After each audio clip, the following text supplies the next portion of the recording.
Bonjour, merci d'être présent pour ce webinaire sur la thématique du PASA, le pôle d'activité et de soins adaptés, pour accompagner en début de maladie d'Alzheimer et de perte d'autonomie. Aujourd'hui, nous accueillons Sophie Michaud et Caroline Lépine de l'équipe de l'association de bienfaisance du Sud-Estuaire et Justine Chabreau du Gérontopole Pays de la Loire.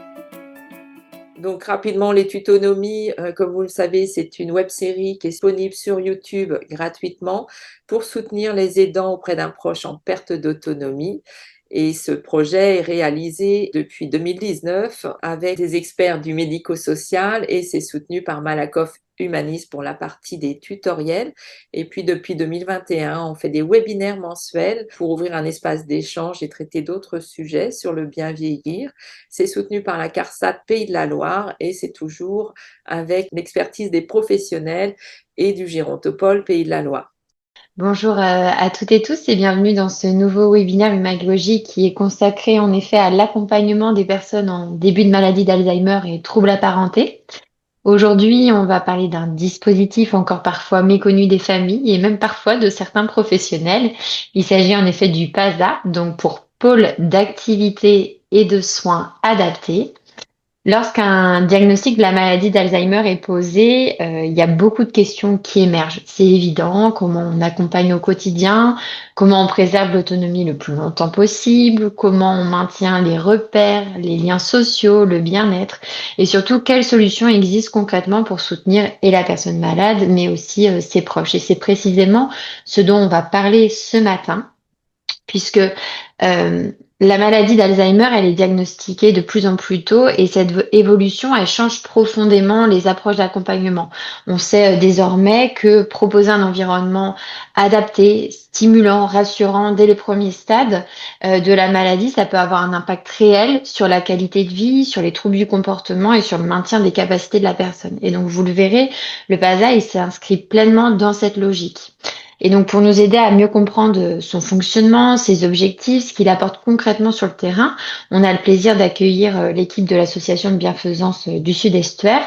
Et donc, sont présentes avec nous aujourd'hui Sophie Michaud. Donc, Sophie, vous êtes assistante de soins en gérontologie. Et Caroline Lépine, vous êtes psychologue spécialisée en gérontologie. Donc, merci beaucoup déjà, mesdames, d'avoir accepté cette invitation. Sophie et Caroline, elles vont vous présenter au cours de ce webinaire le parcours d'accompagnement vers le PASA, les critères d'admission, le fonctionnement concret au quotidien, mais aussi, et ça c'est très précieux, leur retour d'expérience de terrain auprès des résidents et de leurs familles. Comme vous le précisiez, Jocelyne, il y a bien un temps d'échange qui est prévu avec nos intervenantes à la suite de cette présentation. Voilà. Je vous souhaite à toutes et tous un très bon webinaire et mesdames, je vous laisse la parole et merci à nouveau de votre présence. Bonjour à tous, donc moi Caroline Lépine, comme le disait Justine, je suis donc psychologue spécialisée en gérontologie. Nous intervenons donc au sein d'établissements médico-sociaux situés sur la commune de Crozet. Et au sein de l'EHPAD, nous disposons depuis de nombreuses années d'un pôle d'activité et de soins adaptés. Pour comprendre un petit peu d'où vient ce type de dispositif, en fait, il faut remonter un petit peu en arrière, puisque l'accueil de personnes désorientées, c'est quelque chose qui n'est pas neuf au sein des EHPAD. Et depuis quelques années, même déjà une vingtaine d'années, je dirais, on a pu observer l'émergence de Cantou. Alors, ça s'appelait comme ça dans le temps. Aujourd'hui, on parle d'unité dédiée, on parle de secteur sécurisé. On entend tout un tas de termes. En tout cas, ce que ça révèle surtout, c'est une réflexion autour de l'environnement que l'on va proposer aux personnes désorientées, aux personnes qui présentent une maladie alors d'Alzheimer ou apparentée, comme on entend souvent, parce qu'il n'y a pas que les maladies d'Alzheimer, mais toute maladie neuroévolutive et dont surtout on observe des troubles du comportement spécifiques. On va se rendre compte qu'en fait, l'intérêt des unités dédiées n'étant pas d'enfermer les gens, mais plutôt de leur proposer un environnement plus sécurisé, peut-être plus accessible, moins complexe dans ses codes, et du coup de générer plutôt une plus grande autonomie. Et donc, pour cet accompagnement-là, un besoin d'accompagnement spécialisé. Donc, on va détailler tout ça. Alors, pourquoi un accompagnement adapté? Déjà, pour mieux comprendre, en quelques mots, refaire un petit focus sur une maladie d'Alzheimer ou des troubles apparentés. Qu'est-ce que ça concerne? Parce qu'on parle beaucoup des problèmes de mémoire. C'est d'ailleurs la première chose à laquelle on pense quand on parle de maladie neuroévolutive. Mais ça se présente pas forcément sous cette forme-là ou pas forcément sur les premiers symptômes. Les troubles de mémoire dont on parle, et je le nomme un petit peu plus précisément sur cette présentation à ce moment-là, parce que j'y reviendrai plus tard, on va parler surtout la mémoire épisodique antérograde. Vous le savez peut-être, on en entend parler, il y a plusieurs systèmes de mémoire. Et donc, celle qui est la plus touchée et la première touchée, c'est celle-ci, c'est la mémoire qui nous sert tous les jours. Celle qui nous permet de savoir ce que l'on a fait hier, ce qu'on a mangé ce midi, ce que l'on a prévu de faire demain. Donc c'est celle qui nous est le plus utile dans le quotidien. Et donc tout de suite, il y a une répercussion.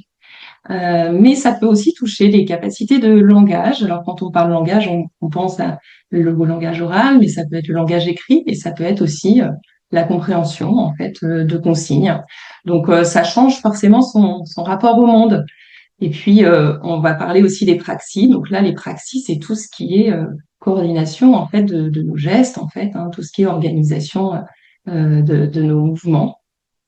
Et ça aussi, c'est touché, et j'entends souvent des proches me dire que ils n'avaient pas du tout anticipé en fait ces troubles-là. La mémoire, ils avaient bien compris, mais que ça puisse avoir un retentissement aussi sur le corps, c'est encore une autre étape. Et puis cette notion de d'émotion aussi, c'est pas seulement la mémoire qui est touchée, c'est que derrière, en fait, ça déstabilise tout un système de pensée. Et donc, on va avoir des émotions très fortes et parfois une entrée même dans la maladie d'Alzheimer qui se présente plutôt sous une forme de dépression. Et donc, ça masque au début un petit peu les troubles et on voit pas la maladie apparaître tout de suite. Et c'est finalement a posteriori qu'on se dit, c'était peut-être ça déjà en fait. Et puis, une émotion seconde qui arrive un peu plus fort et à grand renfort de troubles du comportement en général, c'est l'angoisse. L'angoisse du vide, l'angoisse de la page blanche de ce que l'on vit aujourd'hui, de ce que l'on fait demain, de ce que l'on vivait hier. Ça crée quand même pas mal de vide et donc ce vide, ben, il est rempli par tout un tas de stratégies d'adaptation, alors qui peuvent paraître plus ou moins adaptées et quand elles sont pas adaptées, qu'on va appeler troubles du comportement.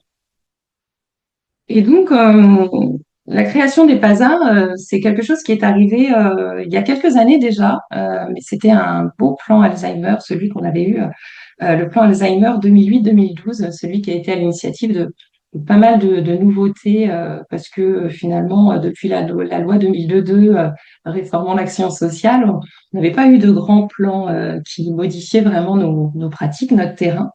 Et celui-ci proposait entre autres donc la création des pôles d'activité et de soins adaptés, alors, quelque chose de tout à fait novateur. On avait déjà nos unités, mais ok, qu'est-ce qu'on en attend concrètement?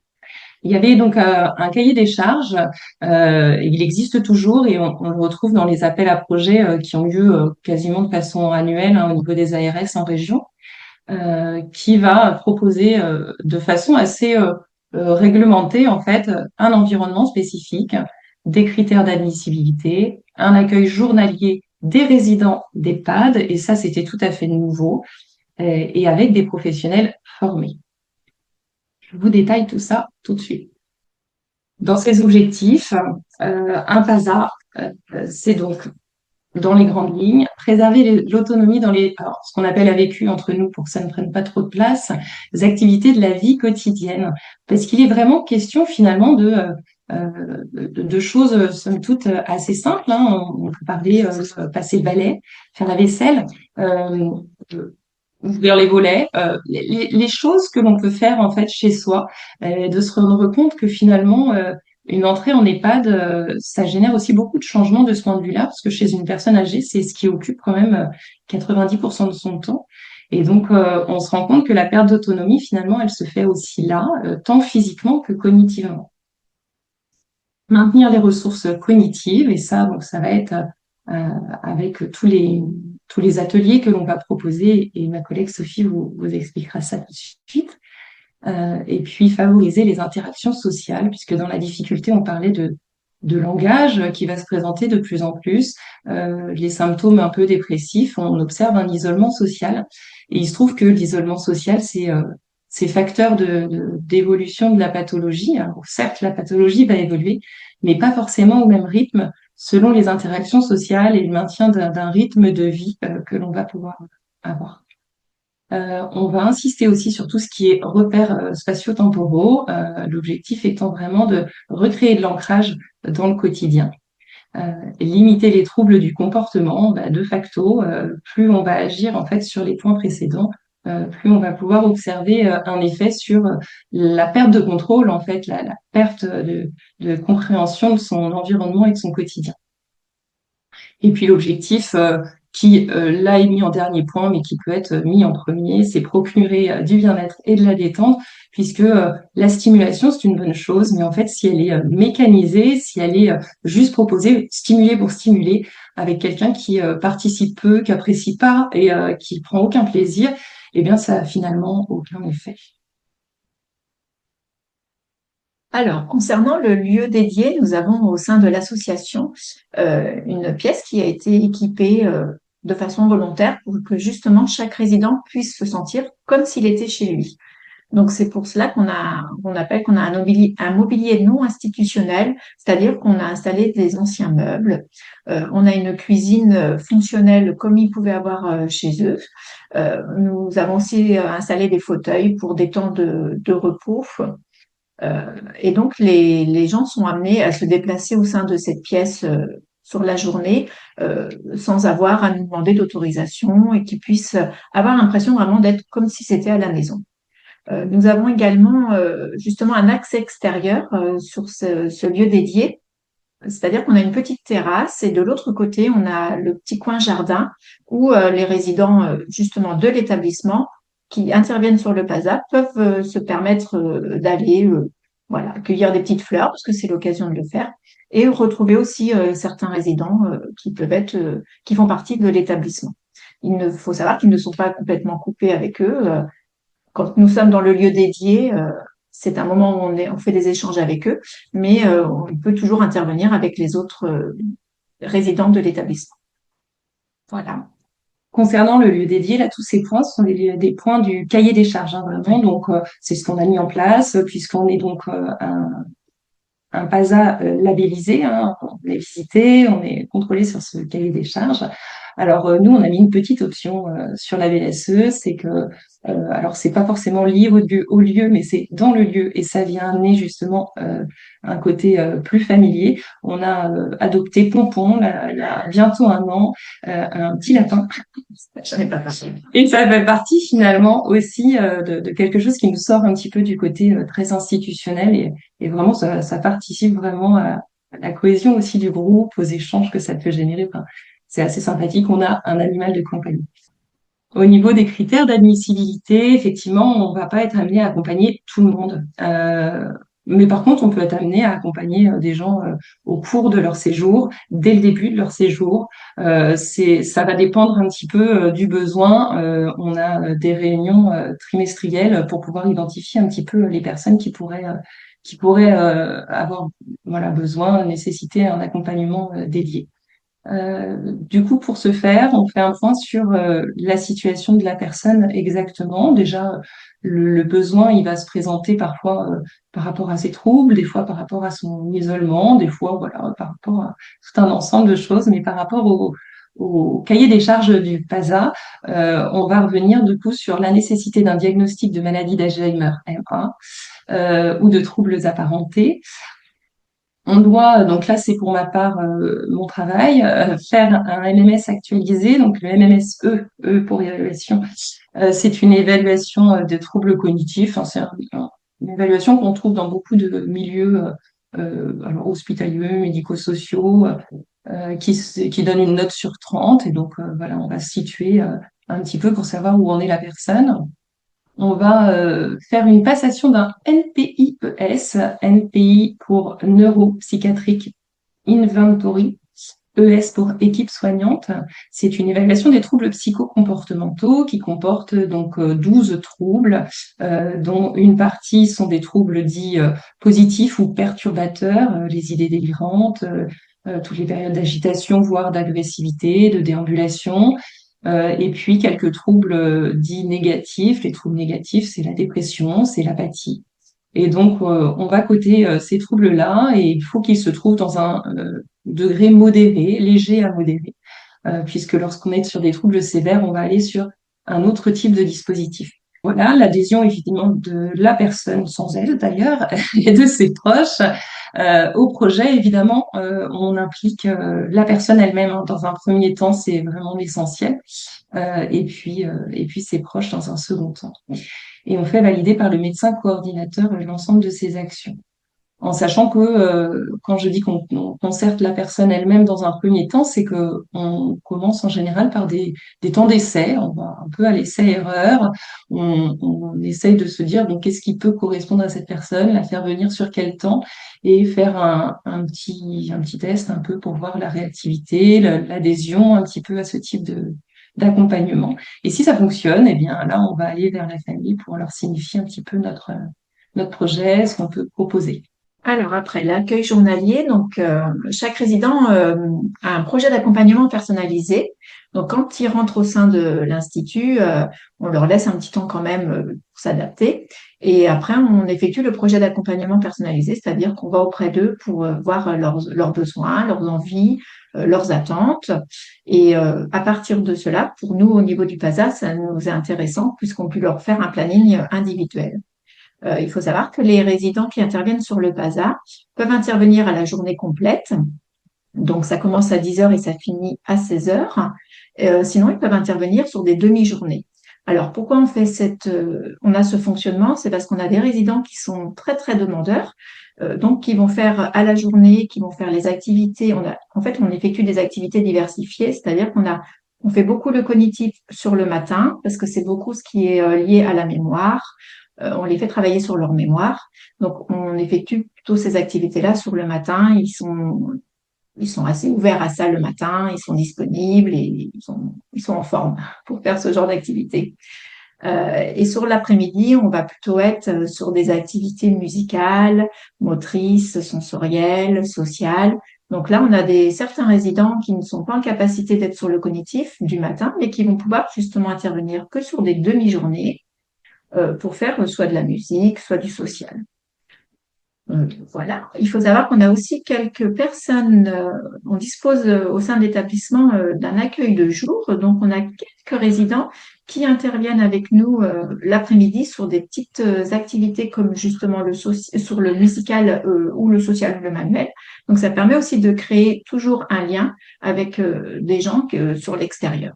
Alors en fait on ritualise un petit peu et c'est ce que les gens du PASA ont besoin. C'est-à-dire qu'on a un planning, un déroulement type à la journée. Donc, on accueille les résidents le matin à partir de 10 heures. Donc, on va dans leur chambre les chercher individuellement et on leur propose de commencer par un café d'accueil. C'est-à-dire qu'on s'installe autour de la table, on prend un petit café, un thé, suivant les besoins de chacun, les envies, et on fait ce qu'on appelle l'humeur du jour. C'est-à-dire qu'on fait un petit tour de table où on leur demande comment chacun se sent, les besoins qu'ils ont aujourd'hui, s'ils ont bien dormi, ce genre de petites questions. Donc déjà, ce petit temps-là, on se rend pas compte, mais ça prend énormément de temps parce qu'ils sont déjà ils ont besoin en fait de raconter souvent beaucoup, beaucoup de choses à ce moment-là. Et après, le petit café, donc là, il faut savoir aussi que les gens participent pour ça. Il y a des dames qui vont chercher les tasses, les autres dames vont chercher le café, ça participe entre elles s'aident énormément. Donc, à partir de 11 heures, on commence ce qu'on appelle l'activité cognitive. Donc, c'est là où on va faire travailler un petit peu plus la mémoire. Donc, par ce biais, on peut faire, il y a énormément d'activités. Qu'est-ce que je pourrais vous citer exactement? Style, on va faire des jeux sur les mots. On fait beaucoup sur les mots, sur Les jeux de société. alors, les jeux de société, on va le faire plus sur les temps d'après-midi pour le social. Ouais. Ça va beaucoup être on les fait en fait, on part d'un thème et on les fait discuter sur ce thème-là. Donc ça part de tout, hein, sur les métiers d'autrefois, sur les fleurs, sur la nature, c'est très ouvert. Et donc ça dure à peu près 1 heure, à peine 1 heure. Parce qu'il faut savoir qu'on en a certains des fois qui décrochent un petit peu, mais c'est pas gênant. Il y en a qui peuvent se lever, aller chercher un verre d'eau, ce genre de choses, c'est pas du tout gênant et ils reviennent s'installer et ils peuvent nous parler. Et des fois, nos conversations dévient complètement mais c'est pas gênant du tout. À partir de 11h50, donc on fait la lecture du menu parce qu'il faut savoir qu'on fait un repas thérapeutique.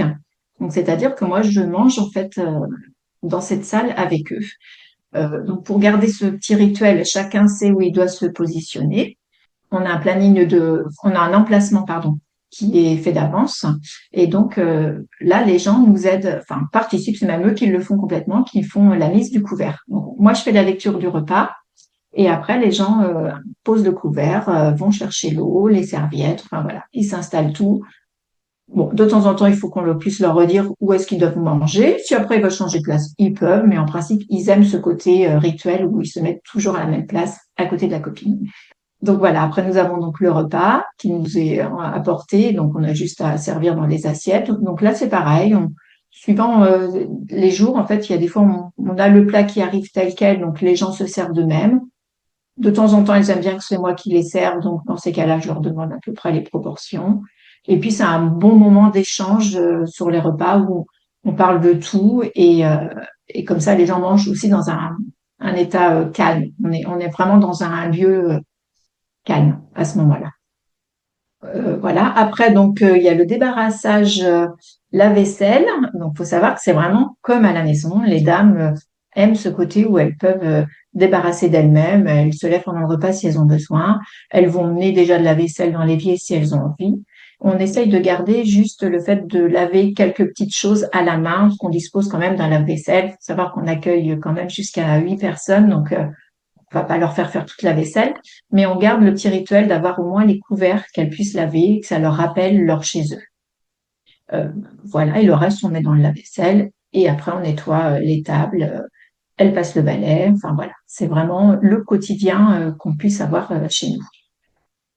Après le repas thérapeutique, donc je les raccompagne chacune, alors soit dans leur chambre pour celles qui souhaitent vraiment se reposer, être un petit peu plus au calme, ou alors du coup je les raccompagne dans des salons de l'établissement, de la maison de retraite, où elles retrouvent les autres résidents.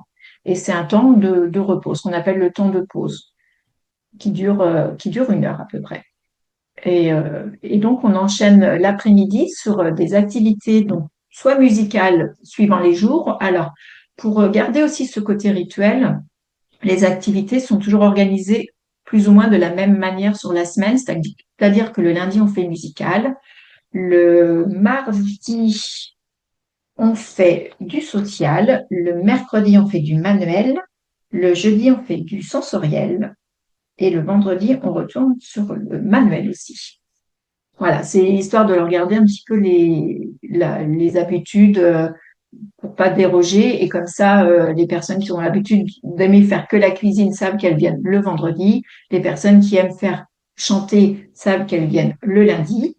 Donc, on dispose également à ce niveau-là justement d'un planning que moi je leur ai mis en chambre, un planning qui leur dit le jour où elles interviennent sur le bazar, si elles mangent le midi ou pas. Voilà, ça leur permet d'avoir un appui visuel. Donc ça, ce sont sur les activités de l'après-midi. Et à partir de 15h50, on partage un petit goûter tous ensemble. Voilà, c'est aussi un moment pour faire un petit peu le bilan sur la journée, comment elles se sont senties.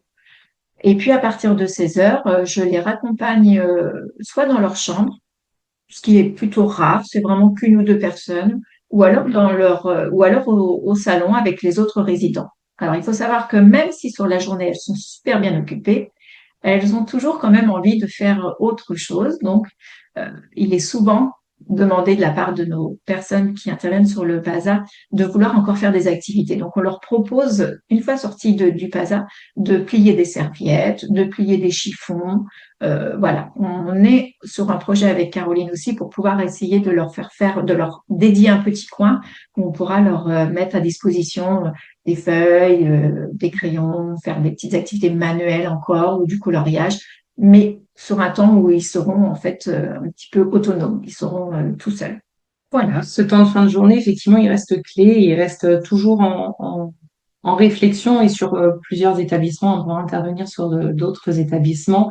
Il est toujours un petit peu spécifique ce temps de fin d'activité et donc voilà, il y a déjà des choses qui se proposent, mais on peut toujours développer.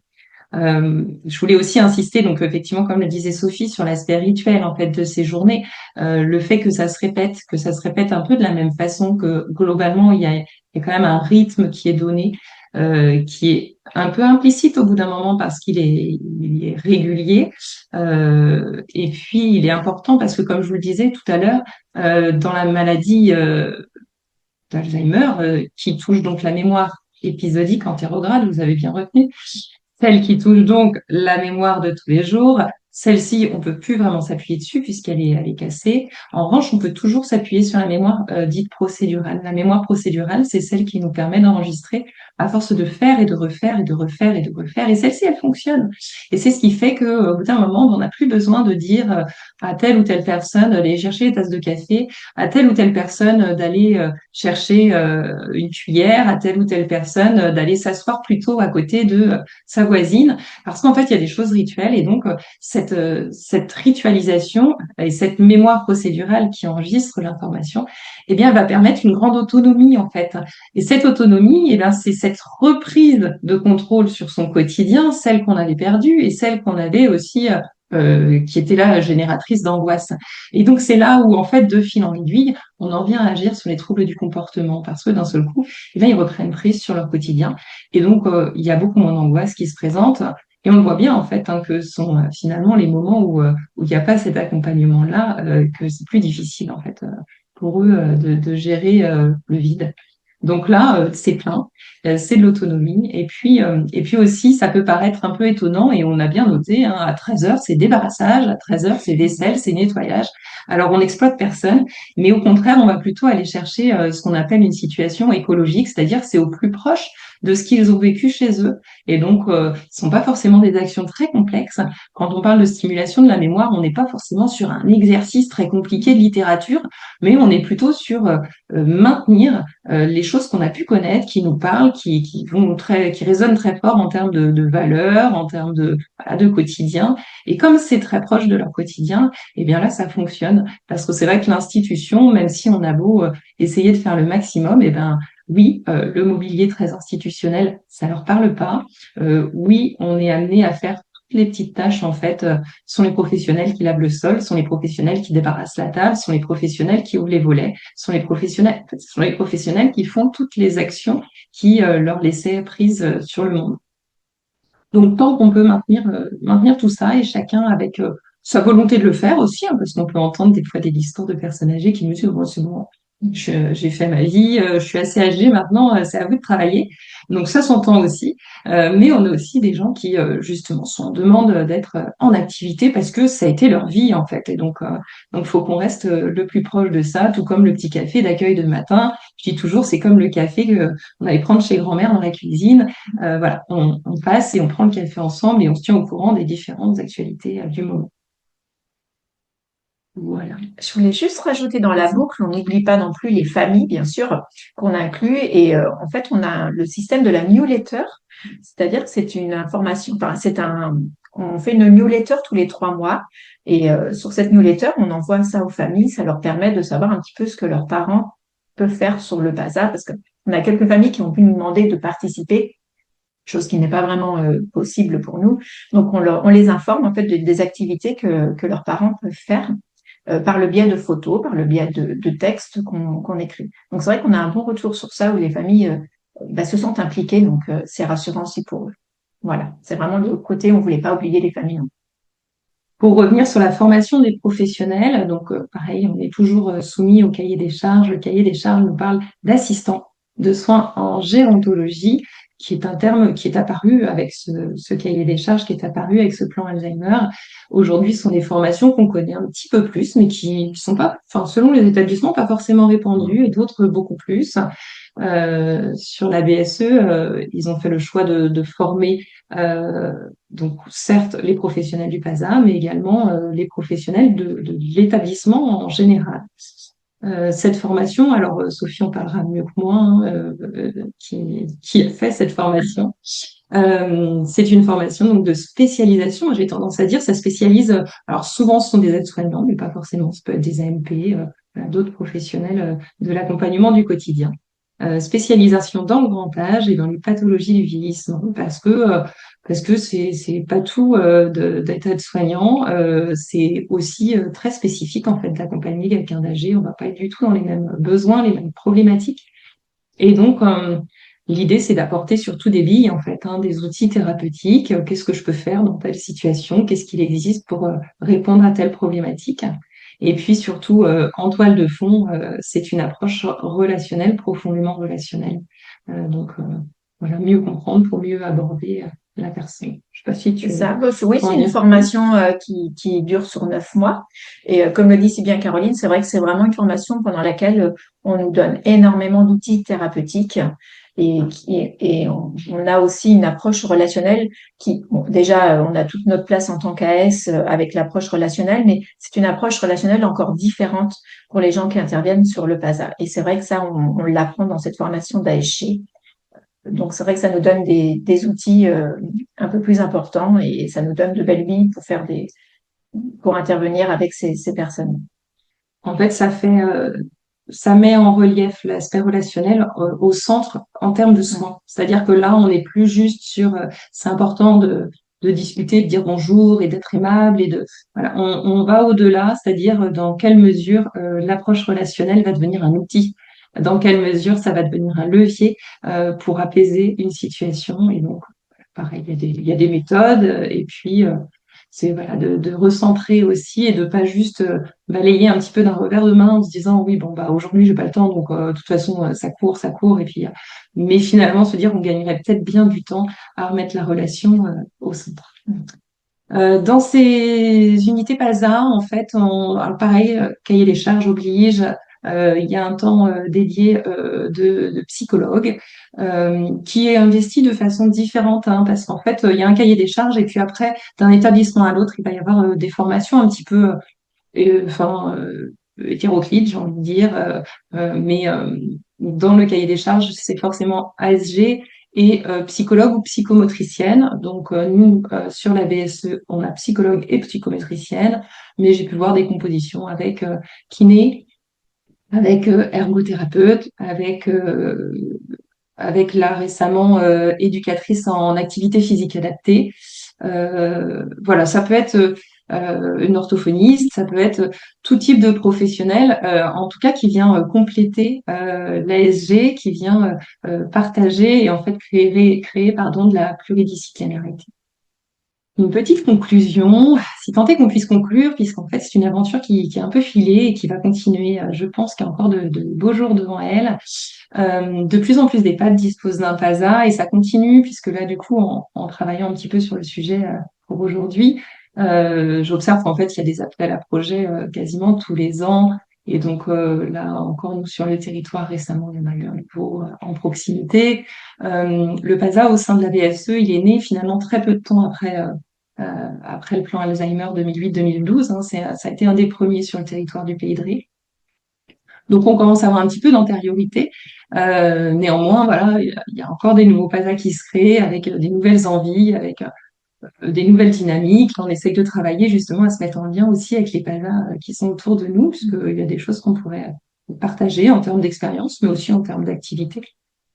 Donc ça, c'est plutôt positif. On va dans ce sens-là. Et puis, les effets observés sur les troubles du comportement des personnes accueillies. Donc, c'est vraiment une réalité pour le coup là de terrain. C'est les gens qu'on voit évoluer, où on identifie lors de nos réunions trimestrielles quelqu'un qui va être très angoissé, qui va interpeller sans cesse dans les couloirs, finalement qui prend du temps. Alors, au-delà de son mal-être, hein, qui reste clairement central dans nos prérogatives, on se rend compte que on est tous interpellés, ça n'arrête pas, même les familles sont interpellées. On voit bien qu'il y a un mal-être, il y a toujours une demande différente, mais il y a toujours une demande, parfois pas très ancrée dans le réel en plus, et donc ça met parfois les familles un peu en difficulté. Et on va proposer le PASA, et donc voilà, on ritualise un quotidien, et finalement très vite, on observe un changement dans le comportement. Ça peut être aussi quelqu'un qui s'isole et qui veut pas aller en animation parce que il y a trop de monde et elle est pas à l'aise et elle sent qu'elle n'arrive pas à poser sa voix en fait dans tout ce groupe parce que ça va trop vite. Donc ça peut être aussi cet objectif-là. Ça peut être quelqu'un qui déambule beaucoup et qu'on n'arrive pas à poser sur une chaise même au moment des repas. Et donc, d'arriver sur un petit groupe, sur quelque chose de ritualisé, sur quelque chose aussi d'autorisé dans le fait de se lever, de se rasseoir, voilà, de laisser le temps, en fait, à chacun et de pas être toujours dans cette contention un peu verbale qu'on peut avoir de la phrase négative qui dit non, ne faites pas, non, n'allez pas, non, ne vous levez pas, restez assis. Voilà, des choses qu'on peut entendre. Et en fait, il faut imaginer que pour la personne désorientée, elle entend ça 3000 fois dans la journée. Et donc, en fin de journée, ça devient un trouble du comportement. En fin de journée, ça devient une déambulation, ça devient une agressivité, une irritabilité, ça devient quelque chose de plus du tout confortable. Donc, de le proposer autrement, ça on l'observe et ça, c'est pour le coup notre quotidien, en fait. Et puis, la satisfaction exprimée par les gens qui sont accueillis, ça, c'est très, très chouette à recevoir. C'est une certaine récompense, hein. On la demande pas, mais quand on la reçoit, On l'apprend. on la prend avec plaisir. Voilà, ça vient évidemment en complémentarité des animations de l'EHPAD, hein. Ça n'enlève en rien. Et Sophie le disait, hein, elle disait, on partage avec l'accueil de jour, on partage avec l'animation, on partage avec le réseau de l'EHPAD. L'idée, c'est pas de créer des petits îlots, chacun certes identifié, mais fonctionnant tout seul, parce que pour la personne, il est question en fait de son parcours de vie. Donc nous, professionnels, certes, on voit bien nos petits îlots et on voit bien comment chacun fonctionne et les objectifs. Mais pour la personne elle-même, il faut que ça reste cohérent. Et donc, si elle préfère aller à l'animation parce qu'elle connaît aussi bien l'animatrice et que elle aime bien en fait le lundi après-midi, oui, mais le lundi après-midi c'est chant, ou chez nous le vendredi après-midi c'est messe. Et donc, bon bah, clairement, même si on se dit, oh, ce serait hyper intéressant parce qu'on a cuisine ce jour-là, eh bien, on va en discuter avec la personne. Et en fait, c'est toujours évidemment le résident qui choisit et qui nous dit un petit peu comment elle envisage ce parcours. Donc, on en échange avec l'animatrice régulièrement, avec les différents professionnels de l'établissement. Et ça se compose comme ça. Excuse-moi, je te le dis, je t'en prie. Mais c'est vrai qu'il faut savoir que les résidents, ils aiment ce côté au PASA rituel et tranquille, mais ils aiment aussi partager avec les résidents de l'EHPAD. Et c'est pour ça que quand il y a des spectacles, des choses comme ça qui sont organisées sur l'établissement, on y participe nous aussi, bien sûr, avec le PASA. Quand il y a des musiciens qui interviennent, c'est des moments qu'ils apprécient aussi. Ils aiment aussi quand même être en grand groupe à des moments donnés, mais ils ont besoin de ces moments-là où ils se retrouvent aussi un peu plus tranquilles juste entre eux. Donc c'est vrai que c'est important ces moments-là aussi. Voilà. Et puis pour finir, ça impulse une réflexion globale. Alors, il manque le mot, parce que je pense que l'image l'a mangé, sur la pertinence de l'accompagnement non médicamenteux. C'est-à-dire qu'en fait, la naissance des PASA, mais c'est un peu le cas aussi des unités, mais je pense que le PASA a encore une autre dimension, parce qu'elle va couvrir un peu l'ensemble de l'établissement. Ça va être aussi un moyen, à un moment donné, d'identifier l'efficacité de certains outils. C'est-à-dire qu'on, un peu, par tout ce qui est proposé, et en les voyant au quotidien, Sophie, tu le diras mieux que moi, mais vous identifiez en fait que telle activité, ça canalise vraiment bien quand même. Que quand on lui met ça dans les mains, en fait, ça lui convient complètement. Que quand on fait plutôt dans un ordre que dans un autre, ça fonctionne bien. Et donc, ces outils-là, en fait, ils se transmettent en équipe. Et donc, c'est pas de se dire que ça n'a lieu que au sein même du PASA, mais c'est de se dire que tout ça, ça amène une réflexion aussi auprès de l'équipe générale. Et donc, ça emmène tout un tas d'échanges aussi sur le non médicamenteux. Voilà dans les grandes lignes. Oui, c'est ça. En fait, c'est vrai que ça a un vrai impact. On s'en rend beaucoup compte, nous qui intervenons vraiment sur le PASA régulièrement. On a des dames avec, par exemple, des démangeaisons sur le week-end qui ne vont pas du tout les avoir la semaine, le fait qu'ils soient occupés, qu'ils soient à parler d'autre chose.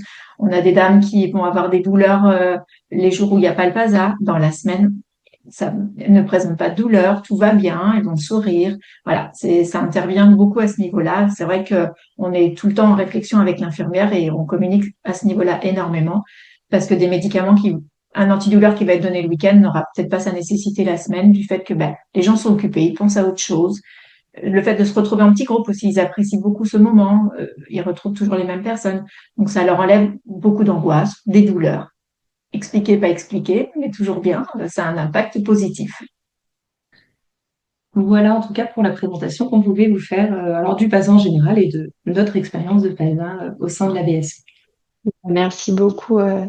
Comme Sophie, c'est extrêmement intéressant. Et puis, vous le dites en plus avec tellement de passion. Enfin, c'est très agréable et en effet, ça doit être extrêmement gratifiant de voir combien aussi il peut y avoir d'autres comportements du fait aussi de ce type de dispositif.